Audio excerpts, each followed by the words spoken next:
Good morning, Sasha. Surprise. Sunday, 9 February. I know this is a surprise, and therefore, hopefully, I'll be able to do some more of these on the weekend. No promises, but I know that you enjoy getting them, so hopefully I can up my video game a little bit. So today I'm just going to share a little bit from my quiet time. 1 Samuel chapter 6, the ark of the Lord is returned to the Israelites. Well, if you remember last week, I believe I shared this, that the Philistines had captured the ark.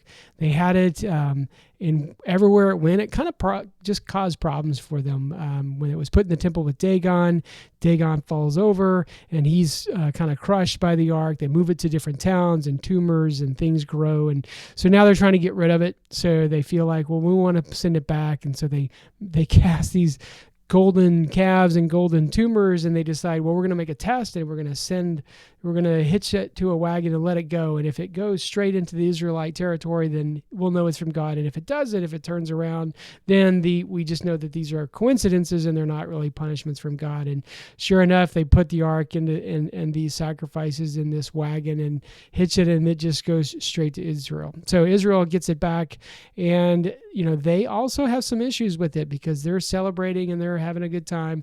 But apparently about 70 people are killed, and it's because they opened up the ark and they looked inside of it. And so, as I was just thinking and praying about that, I was wondering, like, what was the point of that? And I think that, we should show reverence to God and to his things. And so I think showing reverence to his word, I know sometimes it's just like, oh, it's the Bible, whatever. But, we should really, I think, approach it a little bit more reverently, just realizing that, hey, whenever I'm going to read, I'm about to read the words of God.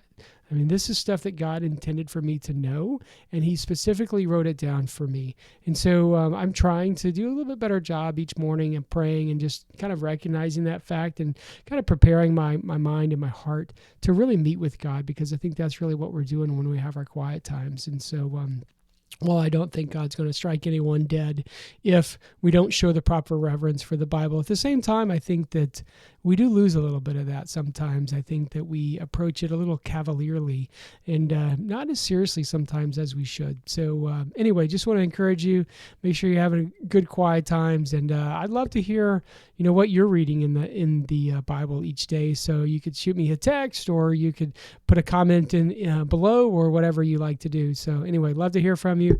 Hope you have a great day. I'm curious to know who you're rooting for in the Super Bowl. I'm have a hard time rooting for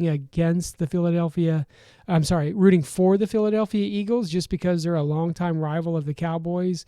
I don't hate the Kansas City Chiefs like everyone else does. And to me, I feel like eventually some team is going to go 3 in a row. And Patrick Mahomes and Andy Reid, I feel like they're two pretty good guys. And so I would not have a problem if they're the ones to finally beat that record and actually go 3 in a row. But I guess we'll see. Maybe that'll be the focus of Monday's video. Anyway, so talk to you later.